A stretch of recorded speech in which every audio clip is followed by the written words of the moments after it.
Bismillahirrahmanirrahim. We talk about the motor cortex in front of the central sulcus and sensory cortex behind the central sulcus. Therefore, the motor cortex is separated from sensory cortex by central sulcus. The sensory cortex receives sensation from opposite half of the body, while the motor cortex control voluntary movements of the opposite half of the body. Now, both are separated by central sulcus partially. Below you can see it is continuous, and at the paracentral lobule also they are continuous. Therefore, collectively it is known as the sensory-motor cortex.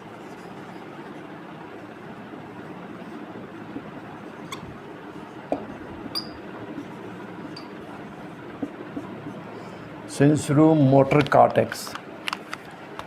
And I told you the medial surface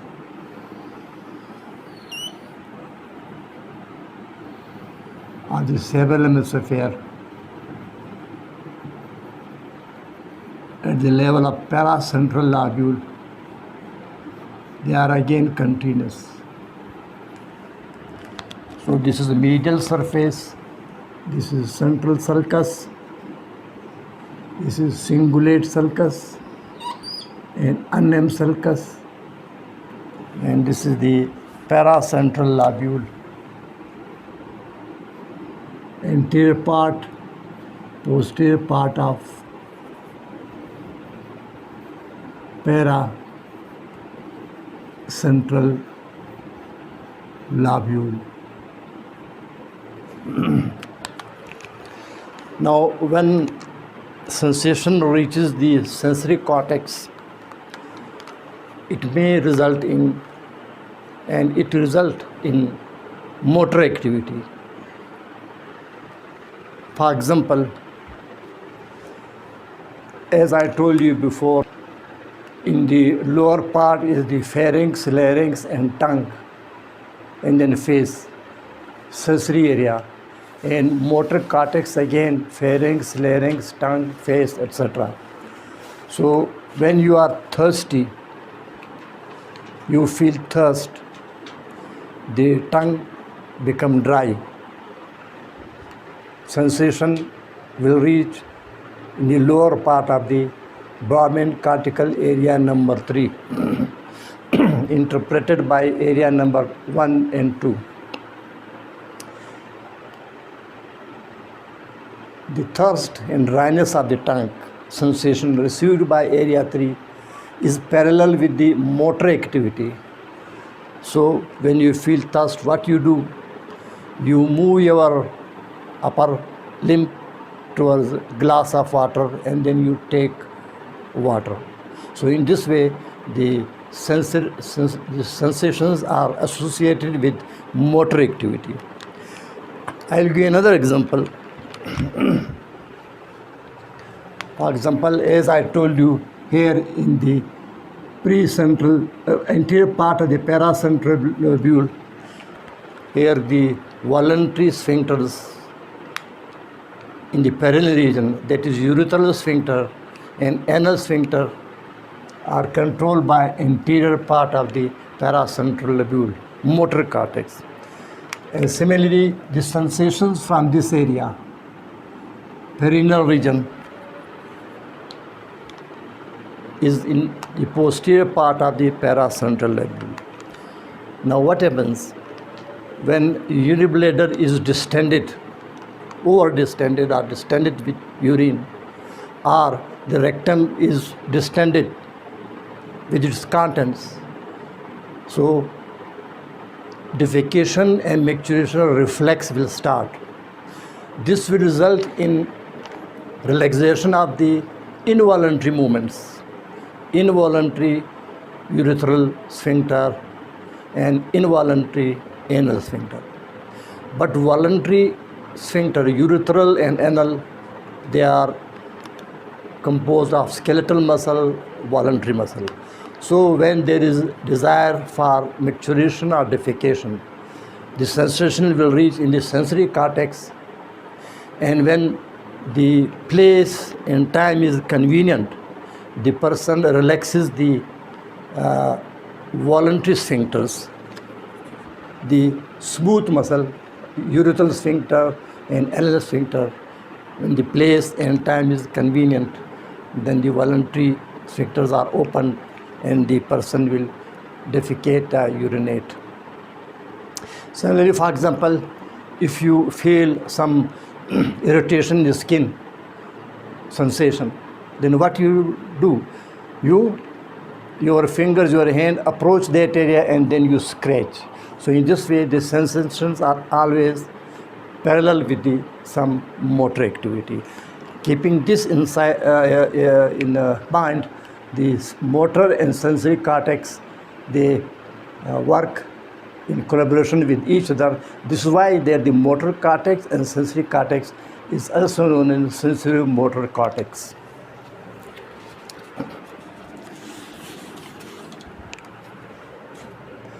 Now, what is Brodmann cortical areas of supralateral surface of temporal lobe?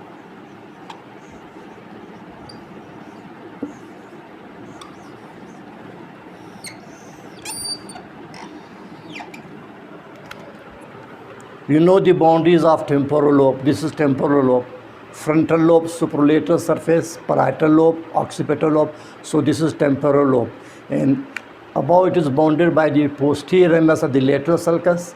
Then the supralateral surface of temporal lobe is traversed by superior temporal sulcus, inferior temporal sulcus, separating three gyri: superior temporal gyrus, middle temporal gyrus, and inferior temporal gyrus. So what are the Brodmann cortical areas on the supralateral surface of the temporal lobe? We divide it into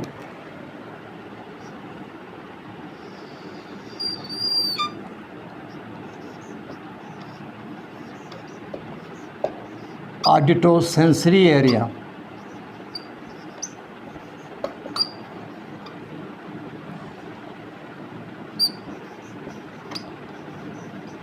auditopsychic area,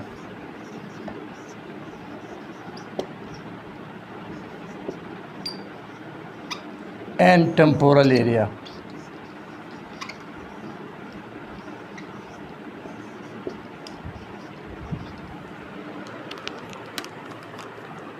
Auditosensory area, auditopsychic area, and temporal area. Here over the supralateral surface of temporal lobe. Now auditosensory area, Brodmann cortical area, is numbered as area number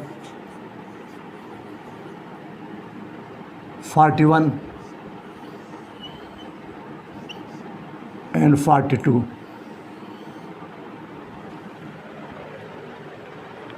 Then auditopsychic area, this is numbered by Brodmann as area number 22.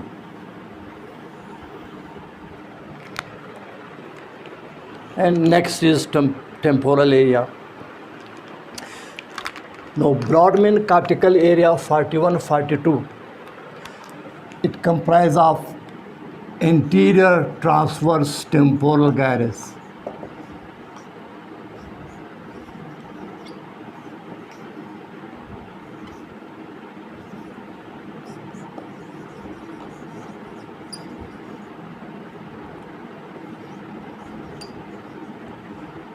anterior transverse temporal gyrus, and adjoining part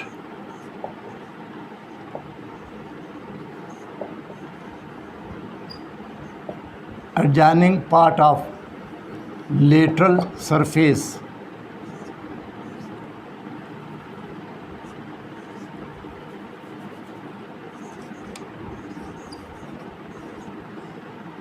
of superior temporal gyrus.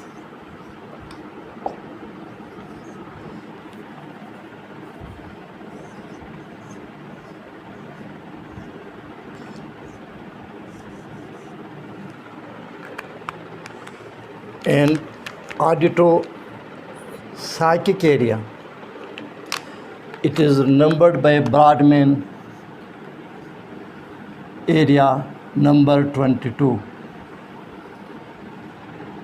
It comprises of remaining part of the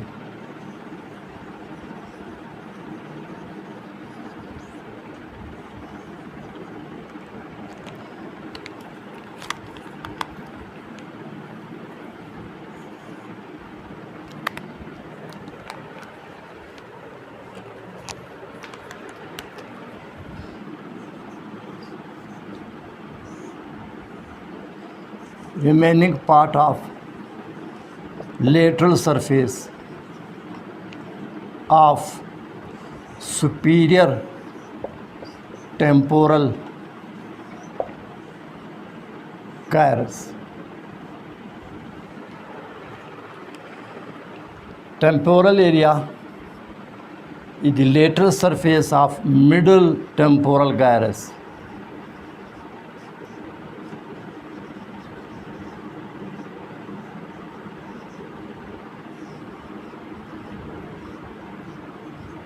And lateral surface of inferior temporal gyrus.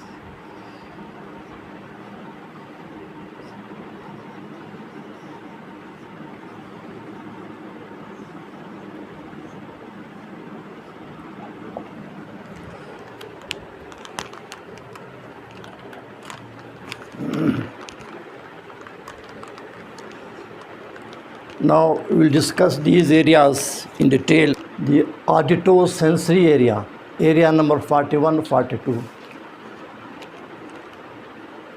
What are these areas? Anterior transverse temporal gyrus and adjoining part of the lateral surface, not the whole lateral surface, adjoining small part of the lateral surface of superior temporal gyrus. Area number 41, 42. Now I told you that this is posterior ramus of the lateral sulcus. And when we separate apart the lips of posterior ramus of the lateral sulcus, inside in the floor will be the insula. And at the lower wall or floor of the posterior ramus of the lateral sulcus is formed by the superior surface of the superior temporal gyrus, where there are three transversely running gyri: anterior temporal gyrus, middle temporal gyrus, and posterior temporal gyrus. This already I explained while we were discussing the external features of the cerebral mesosphere. How these gyri will appear. For example, this is supralateral surface of the cerebral hemisphere.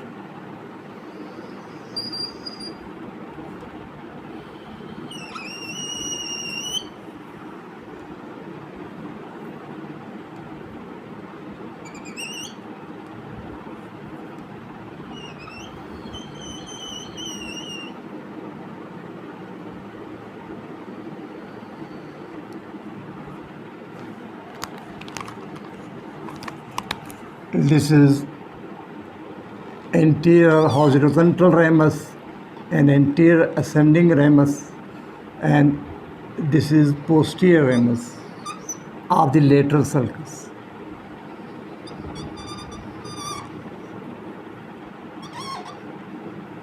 This is central sulcus, pre-central sulcus, and you know the rest of the sulci, post-central sulcus, intraparietal sulcus, etc. Now this is superior temporal sulcus. This is inferior temporal sulcus. Now you can see the posterior ramus of the lateral sulcus has upper lip and lower lip. If you move apart the upper lip and lower lip from each other, this is the upper lip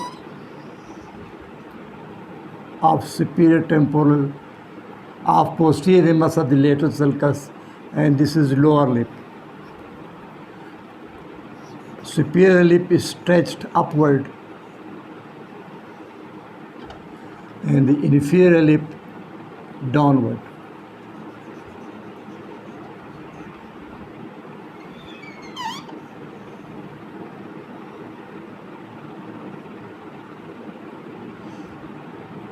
This is superior temporal sulcus. In this condition, and this is inferior temporal sulcus. So here you can see the upper lip of the posterior ramus of the lateral sulcus, this one, is stretched upwards and the lower lip downward, so that one can see the floor of this area. And I told you, in the floor of this area are buried gyri known as the insula.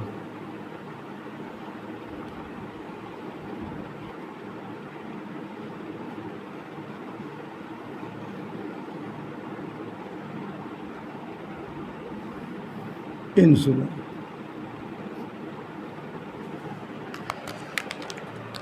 Now you can see what is this lateral surface of the superior temporal gyrus, and this is upper surface of the superior temporal gyrus. Now upper surface of the superior temporal gyrus, it is not even, it is uneven. Why? Because there are three transversely running gyri.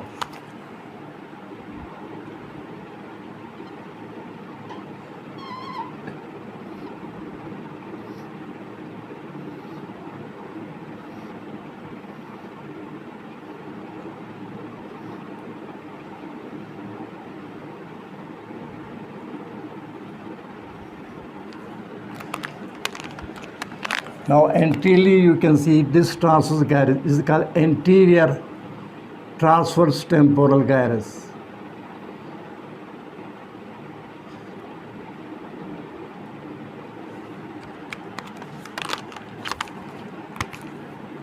This is posterior transverse temporal gyrus.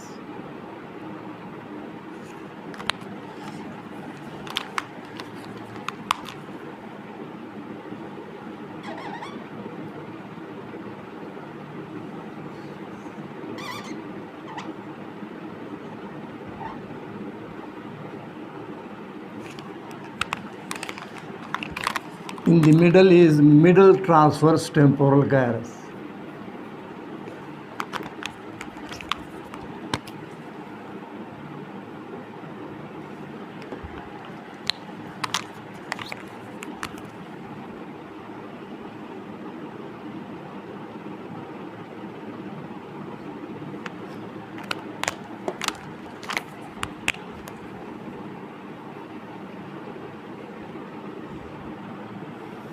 This is insula in the floor of posterior ramus of the lateral sulcus. Now, these three gyri on the superior surface of superior temporal gyrus are called transverse temporal gyri, but the anterior one is known as the anterior transverse temporal gyrus.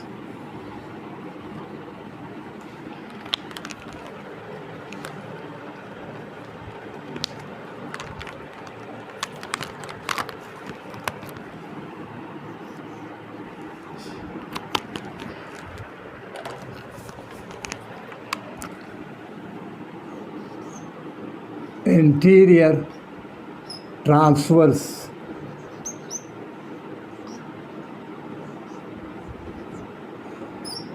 temporal gyrus.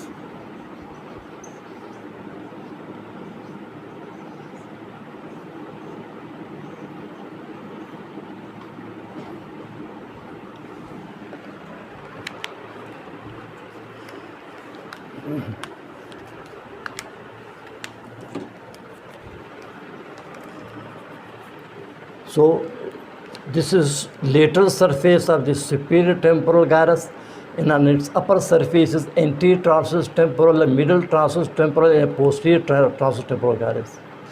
Now this anterior transverse temporal gyrus on the superior surface of the superior temporal gyrus in the posterior ramus of the lateral ventricle, this is known as the anterior transverse temporal gyrus, and Brodmann has numbered it as area number 41.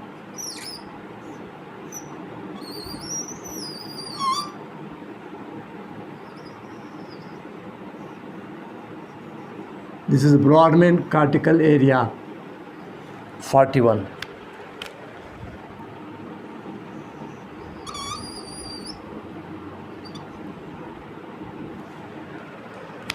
Now, what is this?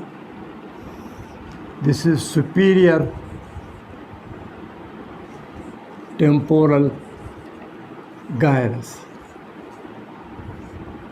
Which surface? Lateral surface.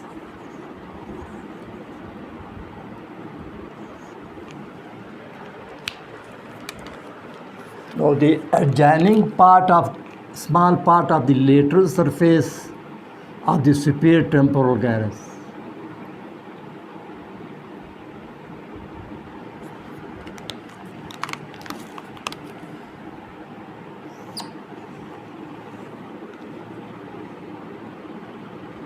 Small adjoining part of lateral surface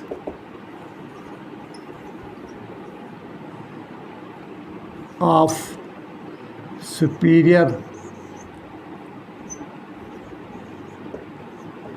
temporal gyrus.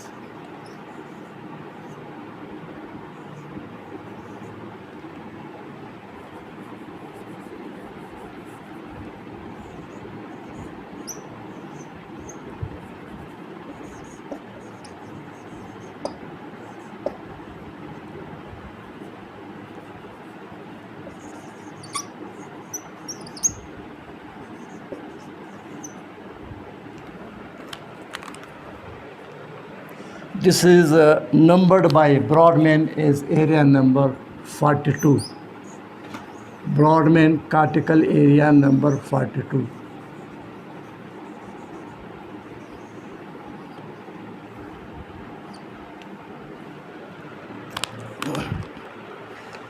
So, auditosensory area comprise of anterior transverse temporal gyrus and the superior surface of superior temporal gyrus, and this is numbered by Brodmann is area number 41.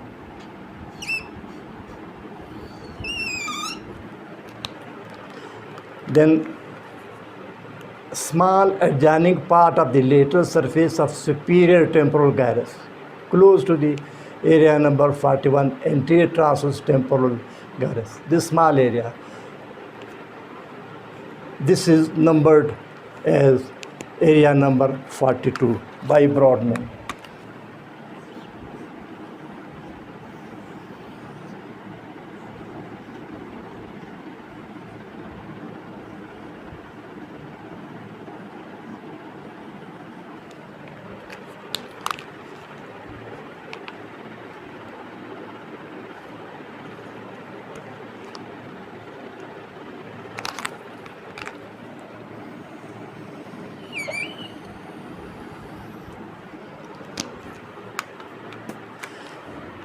Now this anterior transverse temporal gyrus is numbered as area number 41, and small adjoining part of the lateral surface of superior temporal gyrus on the lateral surface. This is Brodmann cortical area number 42. Now rest of the lateral surface of superior temporal gyrus is called auditopsychic area. Rest of the lateral surface of the superior temporal gyrus.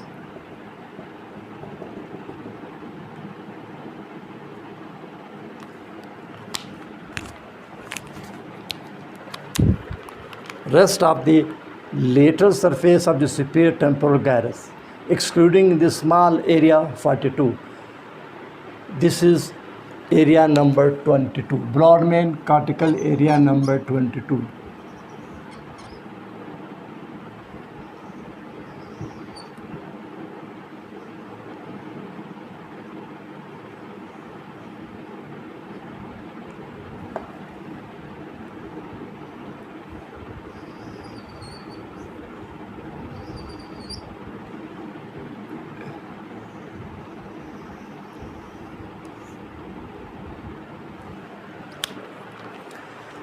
So the anterior transverse temporal gyrus area number 41 and adjoining part of the lateral surface of the superior temporal gyrus is area number 2. it is auditosensory area. Then remaining greater part of the lateral surface of superior temporal gyrus, excluding the small area 42, is numbered as area number 22. It is labeled as auditopsychic area. Now what is left? The lateral surface of the middle temporal gyrus and lateral surface of the inferior temporal gyrus.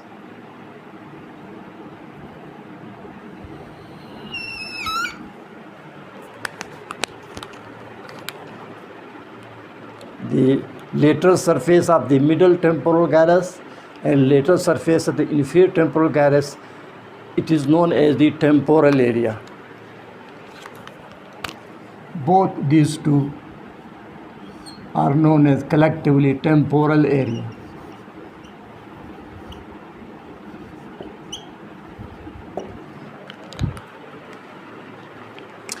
Now, area number 41 and 42.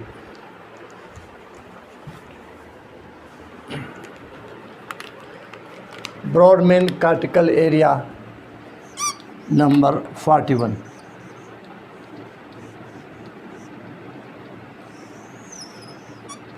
And 42.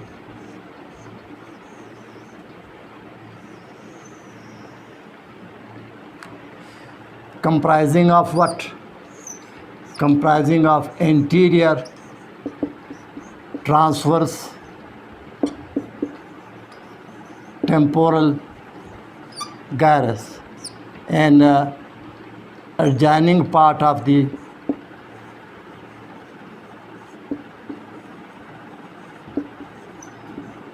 lateral surface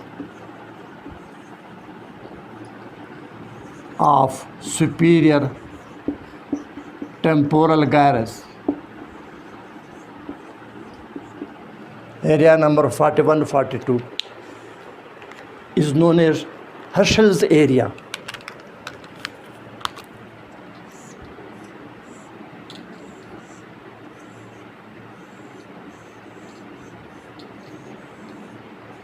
Collectively known as Herschel's area or Herschel's gyrus.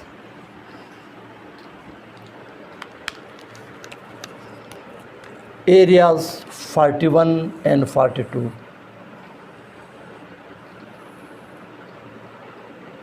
is also known as Herschel's area. A special name is given for it.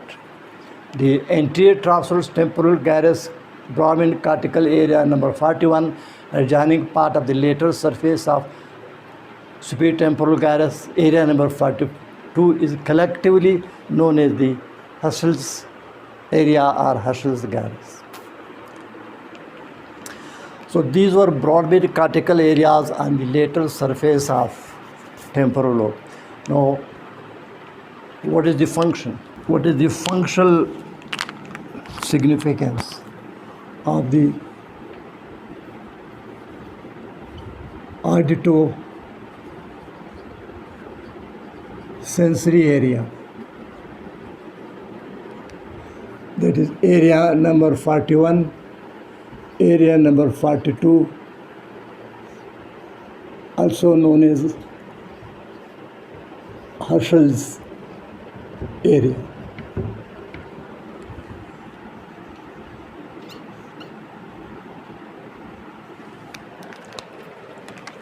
Herschel's area.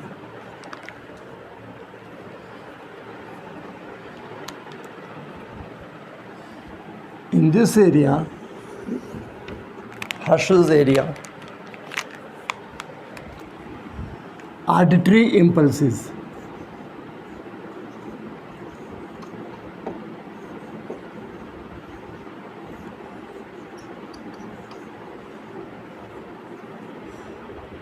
are received as sounds.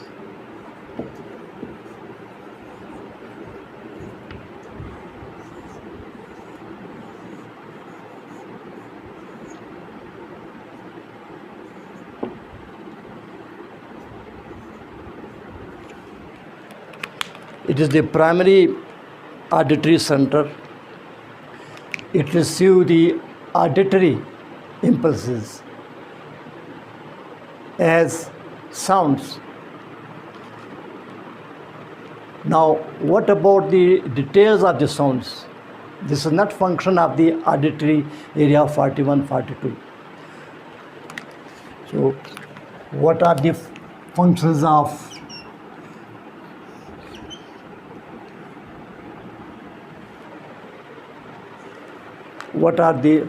of area number 22? Rest of the lateral surface of the superior temporal gyrus.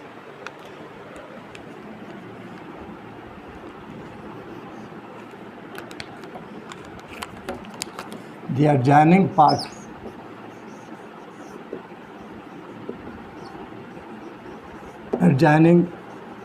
small part of lateral surface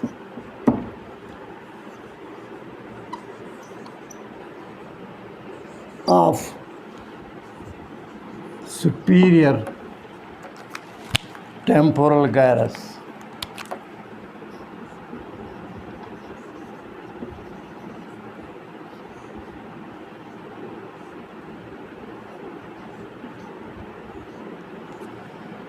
Brodmann has numbered it area number 22.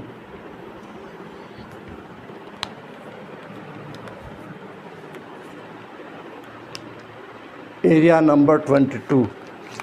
So here you can see this is the area number 42. Area number 41 is inside. Here in this diagram it is shown, and this rest of the lateral surfaces of the superior temporal gyrus.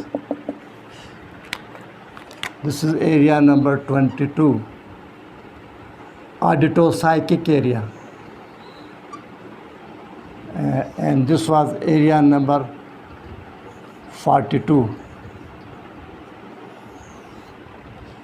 Area number 41 is buried here and shown in this diagram.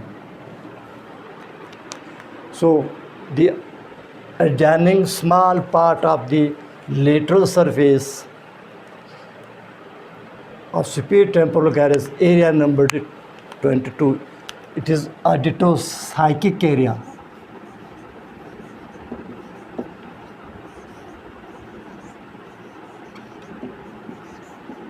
Brodmann cortical area 22, also known as auditopsychic area.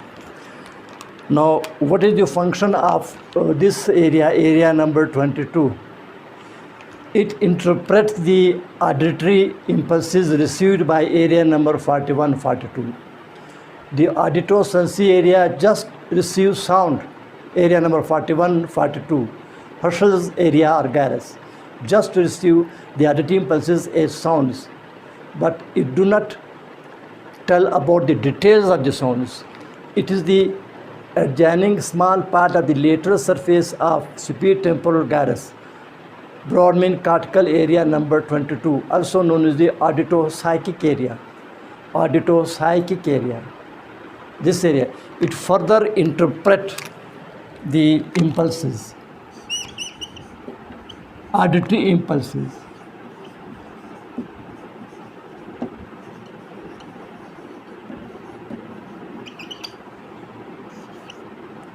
Auditory impulses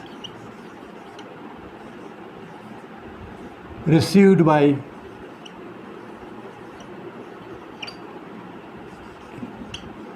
areas 41, 42, superior anterior transverse temporal gyrus and adjoining part of the lateral surface. It further interprets the sounds received by auditosensory area 41, 42, Herschel's area. The details about the sounds are interpreted by this area number 22, greater part of the lateral surface. So what it do? It determines the loudness of the sound.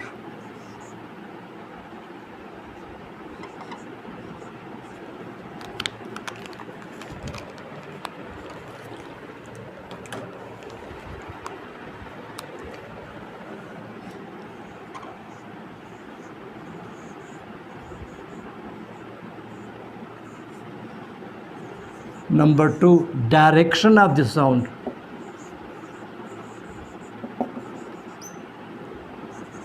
Number 3, distance. Distance of the sound. Pitch of the sound.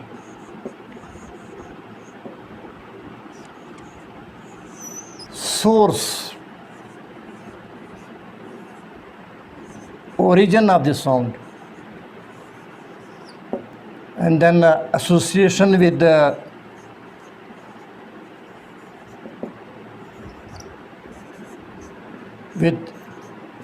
past experience.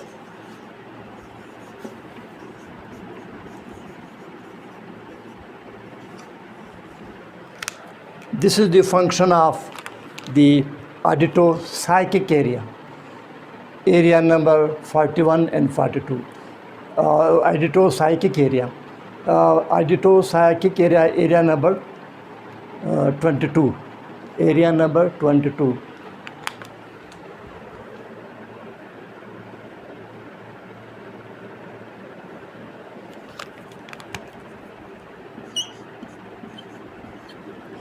So the auditory impulses received by area 41-42 is further interpreted by area number 22. The details of the sound received by area number 41-42, that is Herschel's gyrus, is interpreted in this form, that what is the loudness of the sound, direction, distance, pitch, source, origin, association with past experience, etc. Now suppose, unfortunately, I will give an example of blast. So some will say the blast sound is coming from east, the other from west, some say from the south, some will say it is far away, some will say the sound is nearby. The distance and the direction of the sound. What is the pitch of the sound? It is high pitched or low pitched sound. What is the source? The sound receiving is sound from an animal or from a human being. It is from human being, then it is a male or female sound. Also the past experience about that sound. So all these features of the sound received by area 41-42, Herschel's gyrus, the anterior tarsotemporal gyrus, and small adjoining part of the lateral surface of superior temporal gyrus. This just received the auditory pulses in the form of sounds. The detail we do not know. It is the area number 22, rest of the greater part of the lateral surface of the superior temporal gyrus, numbered by Brodmann, area number 22, further determine the details about the sound received by area 41-42. So the area 41-42 is Herschel's gyrus. It is the auditosensory area. And the area number 22, it is the audito-psychic area. And the further detail about the sounds, they are interpreted by this area number 22. Next is temporal area. The lateral surface of the middle temporal gyrus, inferior surface, the lateral surface of the inferior temporal gyrus, structurally and functionally, it is just like area number 22. So temporal area, lateral surface of the middle temporal gyrus, lateral surface of the inferior temporal gyrus. Here you can see in this diagram, this is the adjoining part of the Herschel's gyrus, area number 42, and area number 41 is inside, cannot be seen unless until we remove the lips of the posterior muscle of the lateral sulcus. Here it is exposed. Rest of the lateral surface is audito-psychic area, lateral surface of superior temporal gyrus, numbered is area number 22, 23. And then the lateral surface of middle temporal gyrus, lateral surface of the inferior temporal gyrus, this is called temporal area. And structurally, functionally, the temporal area resembles area number 22, just like audito-psychic area.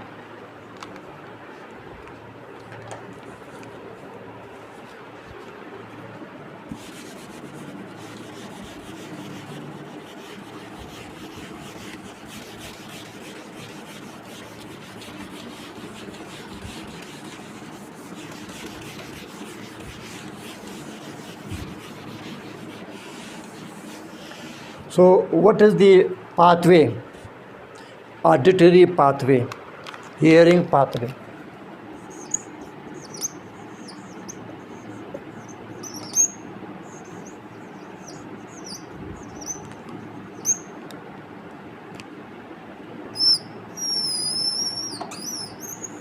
Auditory pathway or auditory circuit.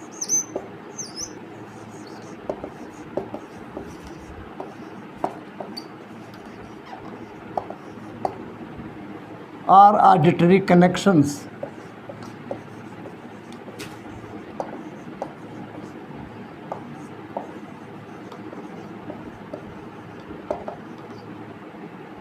Question may be asked in any form. So what auditory pathway? You know, we have external ear, middle ear, internal ear. In the internal ear, there are semicircular canal, vestibule, that is for equilibrium, balance, etc. The cochlea is for hearing.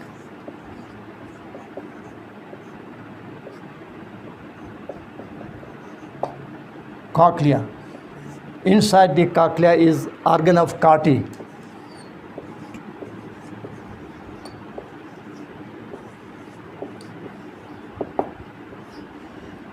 Now,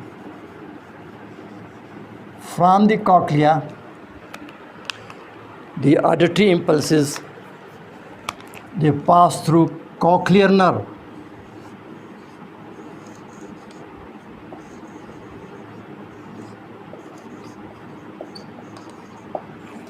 You know, we have 8 cranial nerve which comprise of cochlear division and the vestibular division. Vestibular division is for posture, balance, etc. In cochlear division, cochlear nerve, part of the 8 cranial nerve, is for hearing. So cochlear nerve. The cochlear nerve then enter the brainstem where it relay into the cochlear nuclei.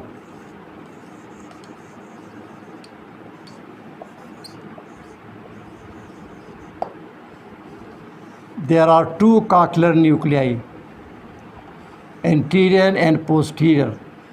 We will discuss that in detail in internal features. So, from the organ of Carty in the cochlea of the internal ear, cochlear nerve arises, which relay into the cochlear nuclei in the brainstem. From the cochlear nuclei,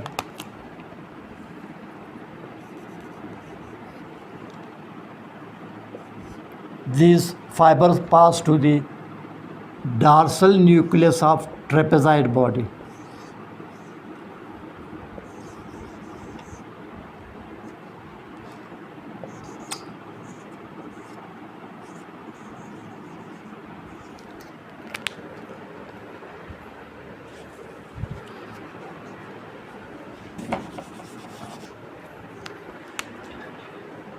Dorsal nucleus of trapezoid body. This structure is located in the lower part of the pons. Trapezoid body is located in the lower part of the pons. Now, from the dorsal nucleus of trapezoid body, a tract arises known as the lateral lemniscus.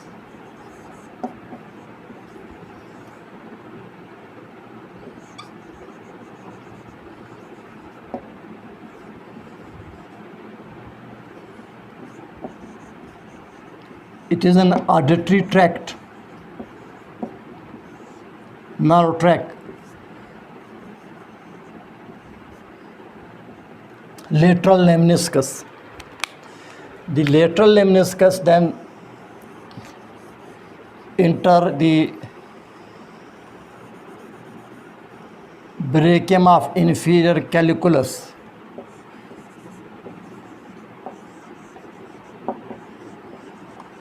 Brachium of inferior colliculus, which is on the lateral surface of midbrain.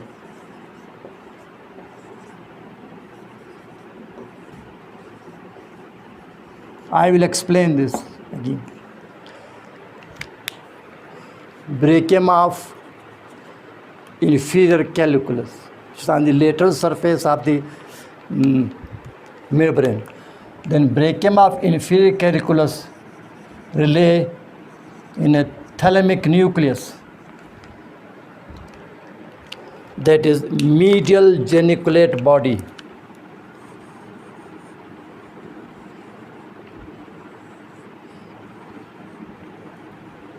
Medial geniculate body, which is nucleus of thalamus, part of thalamus.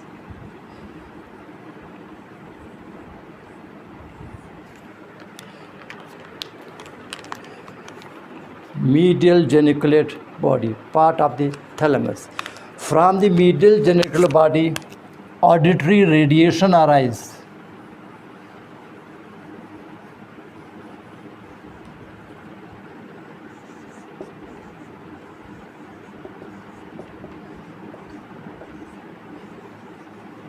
Nerve fibers carrying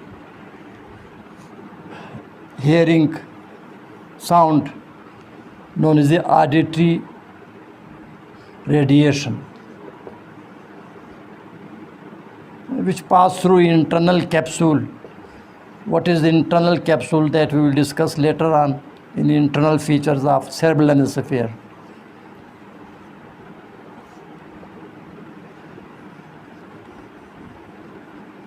The auditory radiation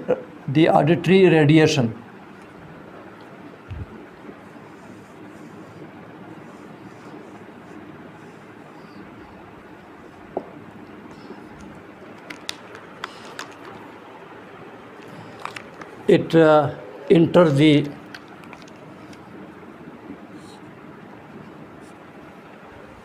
the Herschel's area.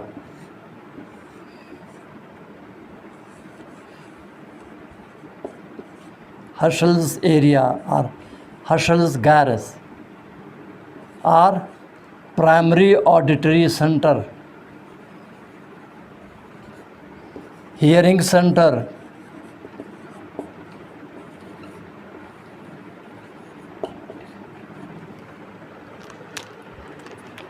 primary auditory center. Area number 41, 42. Broadband cortical areas 41. This is primary auditory center.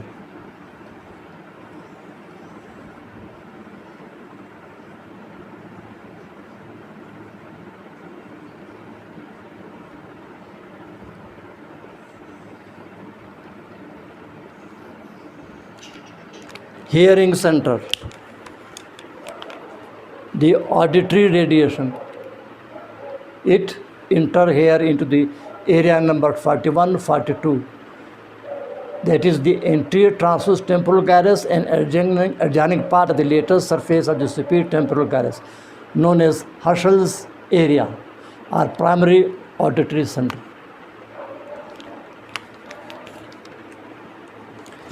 This primary auditory center, which receive the auditory impulses as sound, further interpreted by area number 22, the details. This is connected to the frontal eye field and occipital eye fields.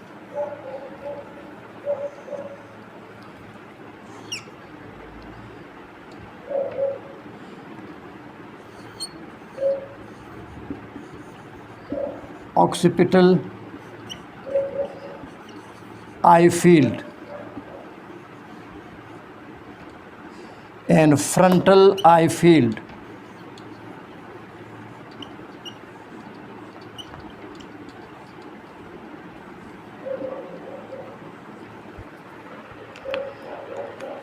It is interesting, you can see the hearing center make connection with the visual centers. The occipital eye field, it is here in the occipital area, Broadman cortical area 19, that we will discuss the lateral surface of the occipital lobe, area 19, Broadman cortical area 19, and the lateral surface of the occipital lobe we will discuss in the next lecture. And frontal eye field, that is area number 6, area number 8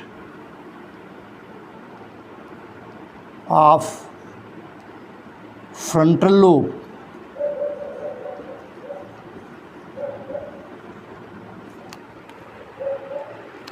Now look here.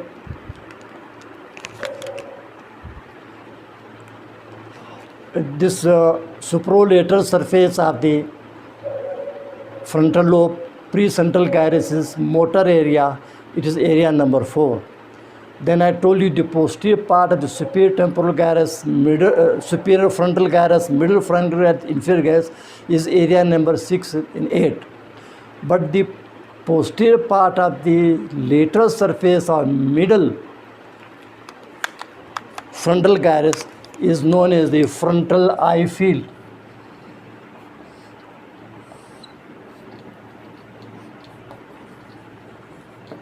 Frontal eye field. And here is area number 19, occipital eye field.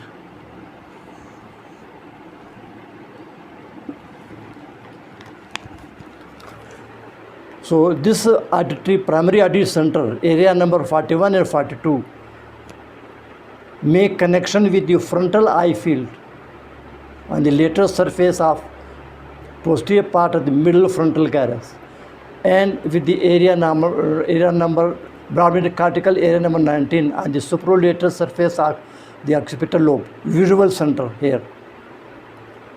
So sound is connected with eyes. So these are the connections. Now first of all, cochlea, organ of Carty, that you will study in histology, what is organ of Carty. Then cranial nerve, cochlear nerve, terminate in its nuclei, cochlear nuclei, which are 2 in number, anterior and posterior, located close to the pontomedullary junction, located close to the pontomedullary junction, that is junction between pons and lower part of the pons and upper part of the medulla oblongata. Then in the lower part of the pons there is another important structure called trapezoid body. It has a ventral nucleus and dorsal nucleus. So the cochlear nuclei, the fibers arise and they terminate in the dorsal nucleus of trapezoid body, which is the lower part of the pons. Then from it a tract arises known as the lateral lemniscus. Now what is this tract? Already we have discussed this in the external features of the midbrain. So I will again draw the lateral surface of the midbrain to explain this tract.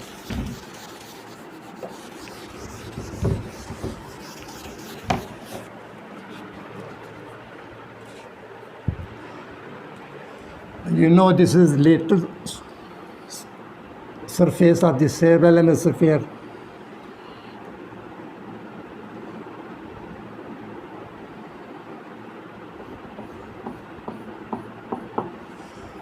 Then next below it is the midbrain, lateral surface of the midbrain.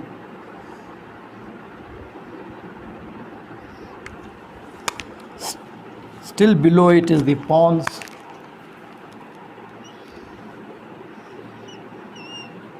And you know the medulla oblongata. This is pons. Behind it is the cerebellum. All this we discussed in the external features. Now here you can see the lateral surface of the midbrain. What are the external features of the lateral surface of the midbrain? Posteriorly, you know, this is superior colliculus.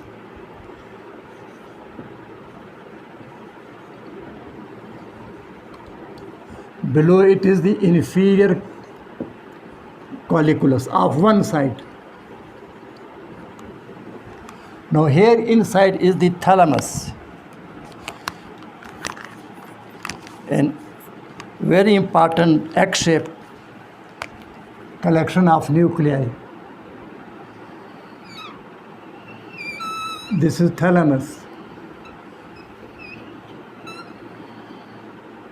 In external features already we discussed, having anterior end which is sharp and posterior end which is blunt and rounded, known as the pulvinar.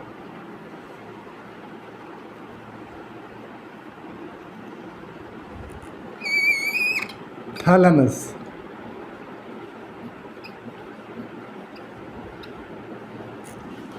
Now on the inferior surface of thalamus there are two bodies called lateral geniculate body and medial geniculate body.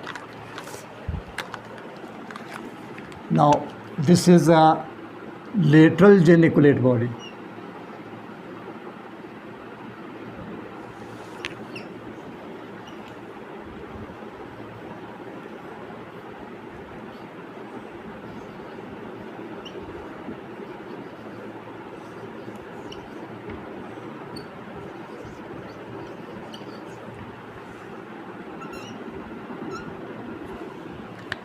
And then there is medial geniculate body.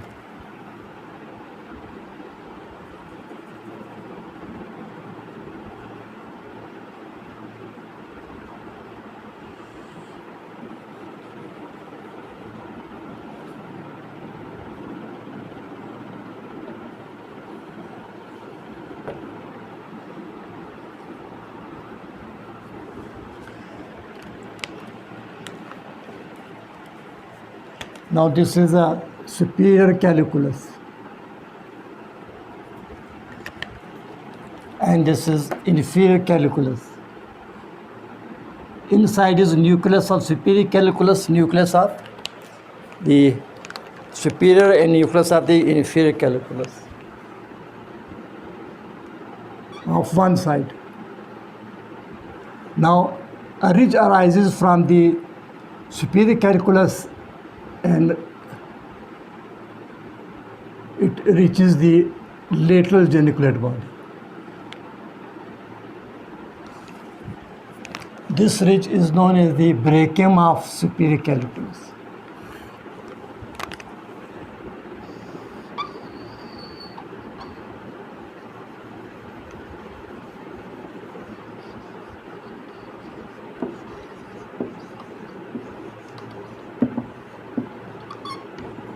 Of brachium of superior colliculus. On the upper part of the lateral surface of the midbrain, this is superior colliculus, brachium of superior colliculus, which approaches the lateral geniculate body. Now this is inferior colliculus. From it again a ridge arises which run on the lateral surface of the midbrain to reach the medial geniculate body. This is the medial geniculate body, and this is brachium of the inferior colliculus.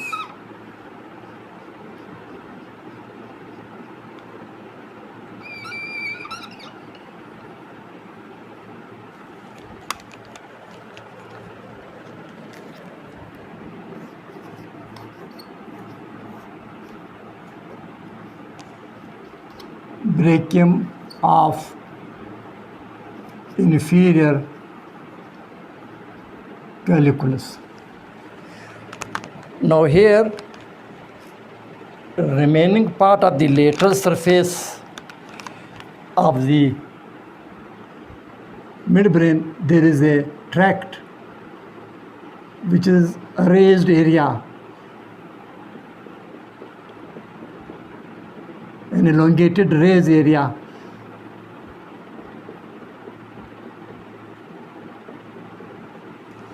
This is known as the lateral lemniscus.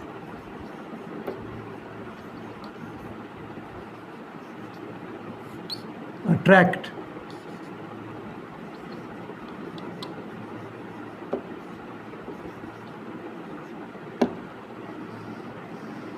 in some midbrain, it may be clearly visible, in other it may not be visible, but it is there. So again come to the pathway from cochlea of the internal layer, where this organ of Carti, impulses run through the cochlear nerve. Cochlear nerve enter the brainstem, where they terminate in the cochlear nuclei, which is anterior posterior.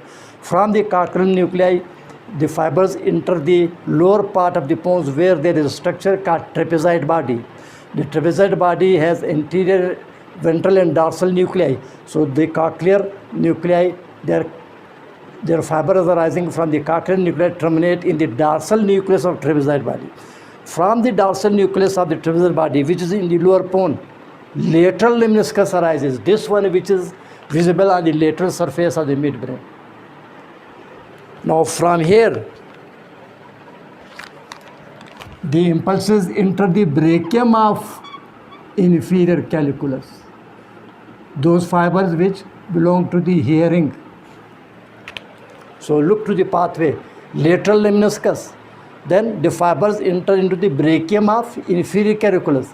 From the inferior calculus, the fibers enter the thalamus. Which body? Medial geniculate body, not lateral. Here.